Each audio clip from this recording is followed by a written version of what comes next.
سوال یہ تھا کہ مطلب جس طرح آپ اس ساتھ اٹھاتے ہیں ان کے جوابات بھی وہ دیتے ہیں، اس کی کے چینل ہیں جو مان یونین کے، ان سارے مطلب جیتے ہیں بہانے بناتے ہیں، لیکن صحیح ہوں جس طرح آپ نے اکثر آواز آپ کی تو کٹ بہت رہی ہے، مجھے سمجھ نہیں آ رہا آپ کیا کہہ رہے ہیں.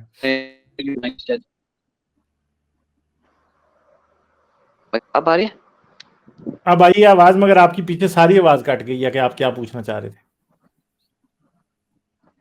اچھا، میں یہ پوچھ رہا تھا کہ مثال آپ اسلام پہ اعتراضات اٹھاتے ہیں تو ان کے جوابات بھی آتے ہیں، تو اس کا بندہ یہ کہتا ہے کہ شاید ان کے جواب صحیح ہوں. جس طرح آپ نے ویڈیو فرعون کی لاش پہ انہوں نے 1 گھنٹے کی ویڈیو جواب دیا، اس طرح آپ نے وہ سورہ فیل کے واقعے پہ ہاتھی نہیں چال کے آ سکتے تو انہوں نے اس پہ بھی ویڈیو بنائی. تو اس طرح مطلب اور بھی ہر قسم کی، تو اس طرح کی مطلب جس بھی قسم کے آپ اعتراض اٹھاتے ہیں ان کے جو جواب ہوتے ہیں آپ بریفلی بتا دیں. ٹھہرے میں تو ایک سیکنڈ. ہاں جی آگے چلیں. اس کا کیا جواب دیا جائے؟ ہاں اچھا، بات یہ ہے کہ دیکھیں جواب تو وہ دیں گے، اور اس میں یہ نہیں ہے کہ انہوں نے میری بات کا جواب دے دیا میں نے ان کی بات کا جواب دے دیا. دونوں ویڈیوز کو آپس میں کمپیئر کریں اور تولنے کی کوشش کریں کہ کون بات صحیح کر رہا ہے کون غلط کر رہا ہے. سمپل سی بات ہے. دیکھیں اب روز تو یہ نہیں ہو سکتا کہ میں ایک ویڈیو بناؤں انہوں نے جواب دیا تو اب میں آگے سے اس کا جواب دوں، ایسے نہیں ہوگا.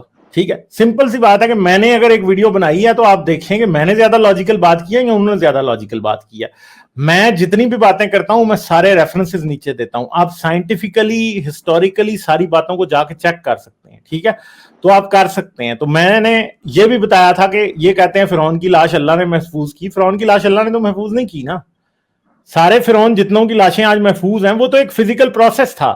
ایک سمپل سی بات ہے کہ ایک آدمی کی ٹانگ کٹ جائے، ٹھیک ہے، اور آپ کہیں اللہ نے اس کی ٹانگ کاٹی ہے، اور کاٹی کسی آدمی نے چھری سے ٹانگ ہو اس کی، تو آپ کیا کہیں گے؟ اللہ نے کاٹی ہے، یا آپ کہیں گے کہ اس آدمی نے کاٹی ہے. اب یہی بات ہے کہ جب فرعون مر جاتے تھے یا مصری لوگ جب مرتے تھے تو پہلے سب سے پہلے چھری سے ان کا پیٹ کاٹتے تھے، اندر سے سارے انٹرنل آرگن نکالتے تھے، پھر باڈی کے اندر نمک بھر دیتے تھے، وہ سی سالٹ. اور سی سالٹ جب وہ بھرتے تھے تو وہ پورا نمک نمک کے اندر اگر آپ کسی بھی چیز کو دبا دیں نا یا ریت کے اندر تو وہ اندر سے پورا موئسچر ابزارب کر لیتی ہے. تو وہ کیا کرتے تھے؟ پہلے لاش کو خشک کرتے تھے، یعنی اس کے اندر سے سارا پانی نکال دیتے تھے. جب پانی آپ کے کسی بھی ٹیشو سے نکل جاتا ہے نا، کسی بھی لیونگ آرگنزم سے، تو اس کے اندر ڈکے کا پروسیس رک جاتا ہے، کیونکہ مائکرو آرگنزمز کو بھی چیزوں کو ڈکے سے روکنے کے لیے کیا کرنا پڑتا ہے؟ موئسچر کی ڈکے کرنے کے لیے موئسچر کی ضرورت ہوتی ہے. ایسے نہیں ہو سکتا کہ بیکٹیریا یا فنگس جو ہے وہ کیا کرنا شروع کر دے، وہ کسی باڈی کو کھانا شروع کر دے اور اس باڈی میں 0% موئسچر ہو. وہ بڑھ ہی نہیں سکتا، ایک خاص حد سے اسے زیادہ افیکٹ نہیں کر سکتا. تو یہ پروسیس ہے جس کے تھرو فرعون کی جو لاش ہے یا جو فرعون ہیں آج تک جن کی لاشیں ہیں وہ سیو ہیں. اور رامسیس دا سیکنڈ جو ہے اس کو یہ کہنا کہ قرآن کا وہ فرعون ہے، جیسے کہ میں نے بات کی تھی، جو کہ ڈاکٹر مورس بکائل نے ثابت بھی کرنے کی کوشش کی تھی، یہ تو دنیا کا سب سے ابسرڈ کلیم ہے. کیونکہ پہلی تو بات یہ ہے وہ ڈوب کے مرا نہیں تھا، وہ 92 سال کی مدت میں مرا تھا، عمر میں مرا تھا، جب اس کو آرتھرائٹس تھا بڑی سخت قسم کا، اس کو وہ ہنچ اس کی بیک تھی، یعنی کبڑا تھا وہ. ٹھیک ہے، کبڑا تھا جب وہ مرا تھا. تو وہ کیا رتھوں کے اوپر موسیٰ کے پیچھے چڑھا ہوگا؟ دوسری بات ہے کہ میں آپ کو ایک اور بات بتاتا ہوں جو کہ ان ملاؤں کو بالکل بھی نہیں پتا ہوگی، جو میں کئی بار پہلے کر چکا ہوں. ٹھیک ہے، وہ یہ ہے کہ رامسیس دا سیکنڈ کے وقت میں یروشلم اور یہودیہ آج کا فلسطین رامسیس دا سیکنڈ کی ہی بادشاہت میں تھا. ٹھیک ہے، یعنی جو آج فلسطین اور اسرائیل کا علاقہ ہے وہ رامسیس دا سیکنڈ کی ہی بادشاہت میں تھا. رامسیس دا سیکنڈ نے یروشلم کے شمال میں تقریباً 300 کلومیٹر اوپر ایک شہر تھا قادیش، اس نے فونیشین ایمپائر سے اس شہر کو جیتا تھا، ہتھیوں سے یا فونیشین سے، مجھے اب صحیح یاد نہیں ہے. اس نے اس شہر میں لڑ کے ان پہ فتح حاصل کی تھی. سارا علاقہ تھا ہی اس کا، سب کے سب اس کو ٹیکس دیتے تھے، اس کے خراج گزار تھے. تو آپ یہ کہہ رہے ہو کہ موسیٰ وہاں سے بھاگ کے ادھر آیا تھا؟ ہو ہی نہیں سکتا. اور دوسری بات ہے موسیٰ کا ذکر کدھر ہے؟ بنی اسرائیل کبھی مصر میں تھے ہی نہیں. میں اس پہ پوری سٹریم کر چکا ہوں، اور یہ مولوی تو آپ کو حدیثوں سے اور اسلامی تاریخ سے نکال کے باتیں بتائیں گے. میں نے آپ کو ایجپشن آرکیولوجی سے نکال کے اور بہت ساری جگہوں سے باتیں یہ نکال کے بتائی ہے.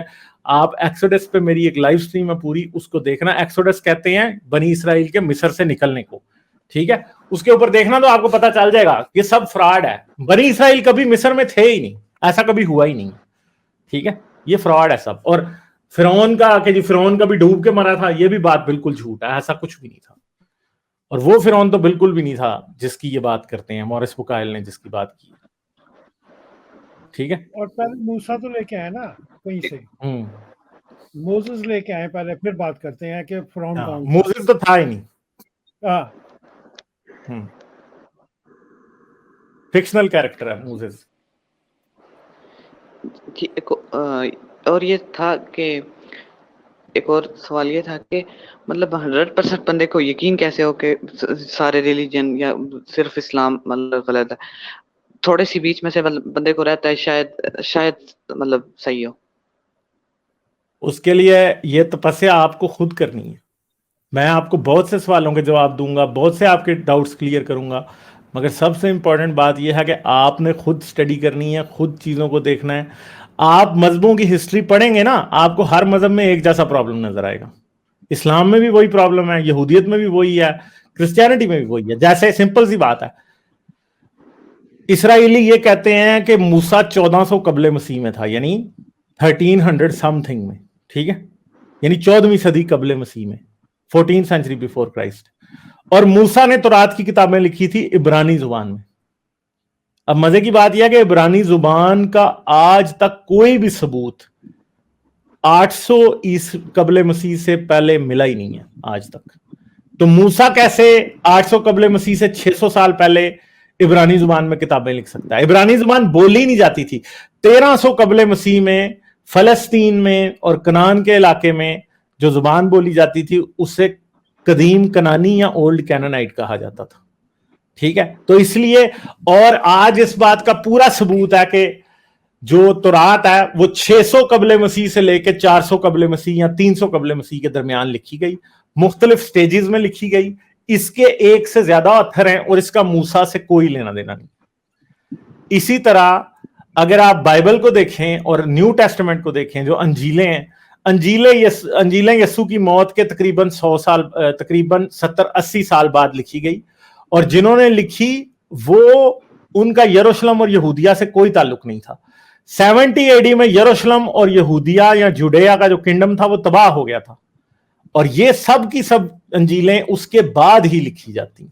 ٹھیک ہے, اور کرسچینٹی کا جتنے سیکرڈ ٹیکسٹ ہیں وہ فال آف جیروسلم کے بعد ہوتے ہیں, جس ٹائم کوئی یہ جا کے کنفرم بھی نہیں کر سکتا کہ ہاں بھائی یسوع کا جو شاگرد تھا یا یسوع کا جو ڈسائپل تھا پیٹر, وہ فلاں جگہ پہ جیروسلم میں رہتا تھا کہ نہیں رہتا تھا, کوئی کنفرم نہیں کر سکتا. ٹھیک ہے, اور پھر اور بہت سی کتابیں ہیں جو کہ اس کے بھی بعد لکھی گئی. اور سینٹ کانسٹینٹین جو تھا اس نے 327 عیسوی میں جا کے انجیلوں کو اور جتنے بھی نیو ٹیسٹمنٹ میں بکس ہیں ان کو اکٹھا کروایا اور تب وہ بنی.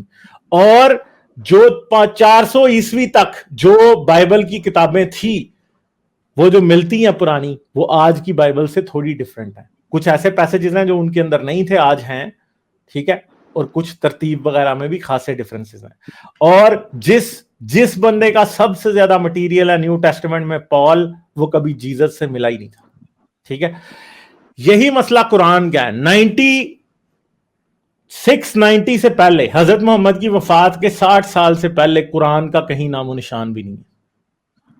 ٹھیک ہے, تو ایک آپ کو بات سمجھنی ہے, مذہب جو ہے نا ایسے ہوتا ہے کہ جیسے آپ نے ایک کپ کے اندر پانی ڈال کے رکھ دیا, اب جب تک وہ پانی جو ہے وہ کیا ہے, وہ لیکوڈ ہے, تو آپ اس کے اندر کوئی بھی چیز شامل کر دیں تو وہ مکس ہو جائے گی. جیسے آپ اس کے اندر نیلا رنگ شامل کر دیں تو وہ نیلے رنگ کا پانی ہو جائے گا, آپ اس کے اندر لال رنگ شامل کر دیں لال رنگ کا ہو جائے گا, آپ اس میں دودھ شامل کر دیں دودھ بھی شامل ہو جائے گا. مگر پھر ایسا ہو کہ باہر -10 ہو اور آپ اسی پانی کے گلاس کو اٹھا کے باہر رکھ دیں تو وہ برف بن جائے گا. اب کیا اس برف کے اندر آپ نیلا رنگ مکس کر سکتے ہیں؟ آپ کر ہی نہیں سکتے. اسے کہتے ہیں کرسٹلائزیشن, کہ جب کوئی چیز سالیڈیفائی ہو جاتی ہے. جب کوئی چیز سالیڈیفائی ہوتی ہے تو اس کے بعد اسے چینج نہیں کیا جا سکتا. سارے مذہبوں کے ساتھ یہی مسئلہ ہے, ایون کہ ہندوازم کے ساتھ, بدھزم کے ساتھ, سکھ ازم کے ساتھ, سب کے ساتھ یہی مسئلہ ہے. جب تک مذہبوں کو کتابوں کی شکل میں لکھا نہیں جاتا تب تک مذہب بدلتے رہتے ہیں. مگر جیسے ہی آپ مذہب کو کتاب کی شکل میں لکھ لیتے ہیں کسی بھی طرح کی کتاب کی شکل میں, تب سے مذہب ایک جامد یا ایک سالڈ چیز بن جاتا ہے, اس کے بعد وہ بدلتا نہیں ہے. یہ چیز اسلام کے ساتھ بھی ہوئی ہے, کرسچینٹی کے ساتھ بھی ہوئی ہے, ہندوازم کے ساتھ, جوڈائزم کے ساتھ, دنیا کے ہر ریلیجن کے ساتھ یہ چیز ہوتی ہے. پہلے جب ریلیجن شروع ہوتا ہے وہ زبانی کلامی ہوتا ہے, پھر کچھ عرصے بعد جب لوگ دیکھتے ہیں کہ اب ٹائم زیادہ ہو گیا, یا کوئی بادشاہ آتا ہے وہ چاہتا ہے کہ ایک سٹینڈرڈائز ریلیجن ہو, یا کچھ لوگ کوئی فرقے والے ایسے ہوتے ہیں کہ وہ چاہتے ہیں کہ سٹینڈرڈائز ہو ریلیجن, تو پھر کوئی ایک فرقہ ایسا ہوتا ہے جو کتاب لکھ دیتا ہے پہلے, کوئی پھر دوسرا فرقہ ہوتا ہے وہ بھی اس کے مقابلے پہ کتاب لکھ دیتا ہے, پھر تیسرا فرقہ ہوتا ہے اس کے مقابلے پہ کتاب لکھتا ہے. پہلے فرقہ واریت چلتی رہتی ہے, پھر کوئی بادشاہ آتا ہے, کوئی حکمران آتا ہے, وہ سوچتا ہے کہ یہ سارے فرقے آپس میں لڑ رہے ہیں, تو مجھے تو میری جو رعایا ہے یا میری جو پاپولیس ہے وہ مجھے یونائٹڈ چاہیے. تو وہ کیا کرتا ہے, پھر وہ ہمیشہ یہی کرتا ہے کہ وہ ان سب کو اکٹھا کرتا ہے اور ایک سٹینڈرڈائز ورژن کتابوں کی ایشو کرتا ہے. وہاں سے اصل میں ریلیجن سالیڈیفائی ہوتا ہے. یہودیوں کے معاملے میں بھی یہ ہوا, نہمیہ نبی کے دور کے اندر اس طرح سے سالیڈیفائی ہوا. کرسچنز کے کیس میں سینٹ کانسٹنٹین نے کام کیا, مسلمانوں کے کیس میں قرآن کی حد تک عبد الملک کے وقت پہ یہ کام ہوا, اور حدیث کی حد تک اور باقی کے اسلامی لٹریچر کی حد تک عباسیوں کے دور میں یہ کام شروع ہوا, اور فال آف بغداد تک یہ کام جاری رہا. اصل میں فال آف بغداد وہ وقت ہے جب ہلاکو خان آیا اور اس نے مارا سب ان کو, اس وقت جا کے اسلام کی ایک سالڈ شکل آئی, اور اس وقت کے بعد سے جو اسلام کی پہلی ٹیئر کی کتابیں ہیں اس کے بعد سے پھر سیکنڈ ٹیئر شروع ہو جاتا ہے. اس وقت سے پھر اس وقت تک اسلام اپنی ٹھوس اور حالت میں آ جاتا ہے. یہ گیم ہے ہر مذہب کی. ٹھیک ہے جی, بہت اچھا آپ نے جواب دیا. آخری سوال تھا کہ ایوولوشن کو اسٹڈی کرنے کے لیے اسٹارٹنگ کہاں سے مطلب بندہ شروع کرے؟ انگلش پڑھنی ہے یا اردو پڑھنی ہے؟ دونوں ہی آ جائیں گی سمجھ. تو پھر آپ میرے خیال میں ایک تو دا گریٹسٹ شو آن ارتھ ہے رچرڈ ڈاکنز کی, وہ پڑھ سکتے ہو. ٹھیک ہے, آپ کو آرام سے PDF آن لائن مل جائے گی. دوسری بات ہے ایک اور کتاب ہے جیری ایک کویون کی, اس کا نام ہے وائی ایوولوشن از ٹرو. ٹھیک ہے, وہ کتاب پڑھو. سمجھ گئے آپ؟ تو یہ بھی ایک کتاب میرے خیال ہے آپ وائی ایوولوشن از ٹرو سے شروع کرو. ٹھیک ہے, اس کے بعد پھر آپ سیلفش جین بھی پڑھ سکتے ہو, آپ اور بھی کتاب بلائنڈ واچ میکر بھی پڑھ سکتے ہو. میرے خیال میں آپ وائی ایوولوشن از ٹرو اس سے شروع کرو. ٹھیک ہے, آپ کو آرام سے PDF آن لائن مل جائے گی. ٹھیک ہے, اسے پڑھو. آپ کوئی کوسچن ہوا تو مجھ سے کتاب ہے. اور ایک وہ کلائمبنگ دا ماؤنٹ امپروبیبل بھی بہت اچھی کتاب ہے. اس میں وہ یہ بتاتا ہے, جیسے آپ وہ ہیموگلوبن جین کا بتا رہے تھے نا, پروٹین کا, کہ وہ کیسے بنتا ہے, کیونکہ سب سے زیادہ یہ اسٹرگلنگ کوسچن ہوتا ہے کہ آپ کیسے سمپل سے کمپلیکس پہ جاتے ہو. تو اور وہ گریٹسٹ شو آن ارتھ بہت اچھی کتاب ہے, لیکن موٹی بڑی ہے والے بھائی. میں نے بھی کئی دفعہ شروع کی ہے, بیچ میں جا کے بک آ سکتا ہوں. تو لیکن اچھی بکس ہیں دونوں, بہت اچھی کتاب ہے. پر آئی تھنک کہ وہ یہ جو ہے نا وائی ایوولوشن از ٹرو, یہ بہت آسان کتاب ہے, اس سے شروع کریں آپ. وہ بہت اچھی کتاب ہے واقعی, وہ میں بہت اچھی بک ہے. ٹھیک ہے, تو اس سے شروع کریں. تو اس کے بعد پھر دیکھتے جانا. دیکھیں میں آج آپ کو آیا, میں ایک بات بتا دیتا ہوں. آپ جس دن ایوولوشن پہ ایک کتاب پڑھ لیں گے نا, اس دن آپ رکیں گے نہیں. پھر آپ نے 10 کتابیں پڑھ ہی لینی ہے, یہ میں آج آپ کو بتا دیتا ہوں. کیونکہ ایوولوشن ایک اتنا انٹرسٹنگ ٹاپک ہے نا کہ جب آپ ایک کتاب پڑھ لیتے ہیں نا, آپ رکتے نہیں ہیں. پھر آپ دوسری پڑھتے ہیں, پھر آپ تیسری پڑھتے ہیں. میرا آج تک کا سب سے فیوریٹ ٹاپک جس میں سب سے زیادہ کتابیں پڑھتا ہوں وہ ایوولوشن ہی ہے.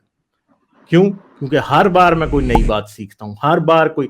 اور انسان کی نیچر کو سمجھنے میں بھی ایوولوشن جس طرح آپ کو سمجھاتی ہے وہ اور کوئی چیز آپ کو نہیں سمجھا سکتی. ٹھیک ہے, صحیح ہے, تو پڑھیں آپ. جی جی. اور اس پہ اگر آتے رہنا, پھر کبھی ہماری پرائیویٹ میں بات ہوگی نا, تو میں نے کچھ لوگوں کو جو ہے نا واٹس ایپ کے اوپر یا ٹیلی گرام کے اوپر بھی کچھ لیکچر 1-on-1 بھی اس کے اوپر ٹیوٹرنگ کی ہوئی ہے. تو وہ ابھی نہیں, لیکن آپ آتے رہیں تو پھر آپ سے اس کے اوپر بات ہوگی. میں وہاں پہ بھی مجھے فائدہ ہوتا ہے کہ وہ ویڈیو بنا کے پیپر پہ ڈرا کر کے, تو جو ہے نا, جو اگر کوئی چیز کلیئر نہیں ہو رہی تو. چلیں ٹھیک ہے, آئے ہم کوئی اور بات کرنی ہے آپ نے؟ چلیں ٹھیک ہے, بہت شکریہ, thank you. Okay, bye bye. Like, share اور سبسکرائب کرنا مت بھولیں. اس کے ساتھ ساتھ آپ میرے چینل کو پیٹریون پر سپورٹ کر سکتے ہیں. پیٹریون کا لنک ویڈیو کی ڈسکرپشن میں ہے.